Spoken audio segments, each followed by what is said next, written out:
Okay, and with Ritz, it kind of depends on how he acts at the gate, what I'm gonna do. Sometimes I allow him to go ahead of me through this narrow space here, depending on how he's reacting to my rein cues. If he's not being very responsive to the rein cues, as far as like he'll slow down to a rein cue, but then he'll pick the pace right back up, then I might make him stop before the narrow spot and then have him come in the stall behind me, like through that spot behind me. Sometimes I let him go ahead of me. Sometimes I'll spin him around and make him back all the way through. It just kind of depends on how much energy he has and how well he's emotionally managing himself. I like them to have kind of emotional regulation. I want them to be able to manage their emotions. If he's overly emotional coming in and can't seem to regulate himself and listen, then I will do things that make it much more complicated. Like I said, I'll make him go backwards, so then his brain has to connect to his feet instead of to his food, things like that. When I first come through the door, what you're going to see is I'm going to raise my hand.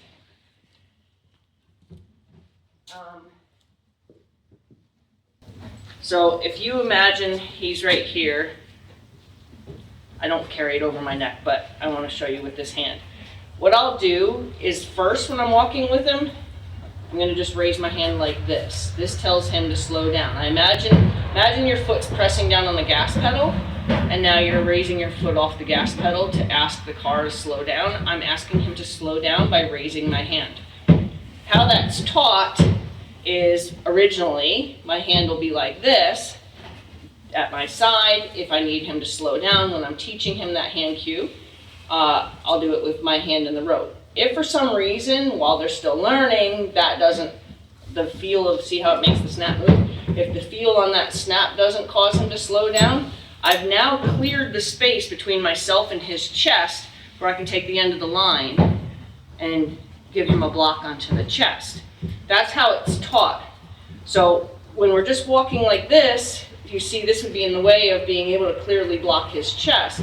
So if he doesn't respond to that, which he should, then I'm going to hook my thumb and raise it to cause that snap to move. If that doesn't cause the slowdown that I'm looking for, then I've now moved the rope up off my space and I've cleared the space to block his chest. Okay, so you're going to get to see kind of whether or not what we do. I always adjust for this particular horse because this particular horse always has something going on, whether it's being very connected and listening and checking in. If I raise my hand like this beside him, he'll turn and put his cheek into my hand as an acknowledgement that I'm with you, I'm listening. If he's not listening, he won't do that. But he always kind of has, depending on how long he feels like he's been made to wait. If it's dusk, this is a horse that's always struggled with dusk. I'm not sure why, but he panics at dusk. He can't be in a stall that has the street lights or lights because he panics when he sees lights and shadows. So he has a thing with shadows, and dusk I think brings like kind of that shadowy experience. So he doesn't do like ghosty type things. We were at a barn once where he had, like those basement windows, those little basement windows. We had a barn like that, and he was low to them, so it was like a basement, like a higher up window. And when the headlights for cars that came into the barn, I think that started his level of panic with the headlights. Then we moved to another barn where I tried to have him in the front of the barn, and the vehicles out on the road would cause shadows on the shrubs just outside those windows, and they would create casting kind of the boogeyman in his stall, and he couldn't handle that. So the stall he's in right now, when this was a standard bred farm, half of his stall used to be a wash stall, like a makeshift wash stall. So, and there's a high iron here. So with the high iron, anything that water hit for any long time would turn orange. So there's actually a very thick, crusty film of orange on his windows, which basically tinted his windows, making them not easy to see through. So he's got the perfect stall. We didn't have to do anything. In the old barn, I had to white out his window so he couldn't be bothered by things going on outside.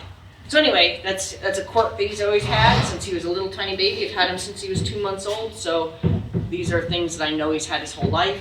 I'm gonna go get him and let's see how I'll know at the gate what kind of horse I have, and hopefully by the time we get to this point here, you'll have seen a few of my cues with him, and then you'll see what I decide to do.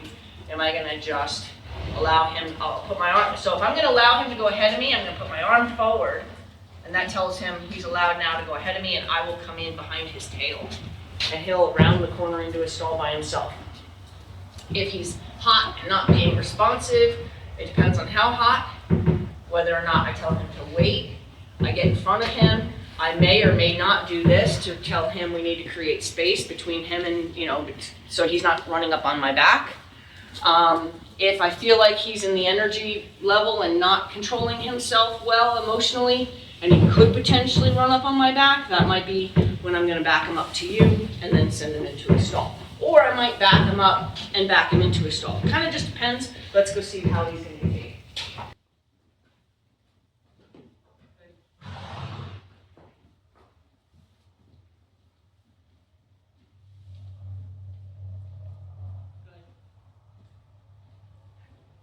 So he's prepared to actually get behind me.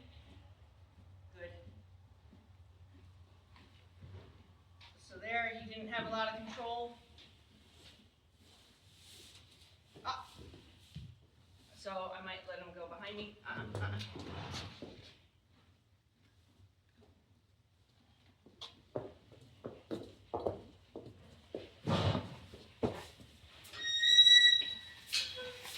Wait.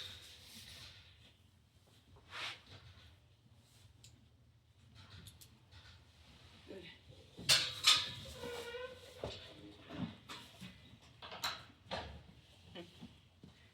So he was coming in really good, and then right there at the end, he got a little like, I'm gonna come on top of you. So I had a moment where I was sort of debating whether or not I was going to spin him around, but we were already kind of in that point there. So I was like, if I spin him around now, I gotta back him out to spin him around, so I decided against it. He was already a little, like I said, a little too on top of me already, so I kind of knew that that was gonna go that way, but he was pretty good. He wasn't that bad tonight.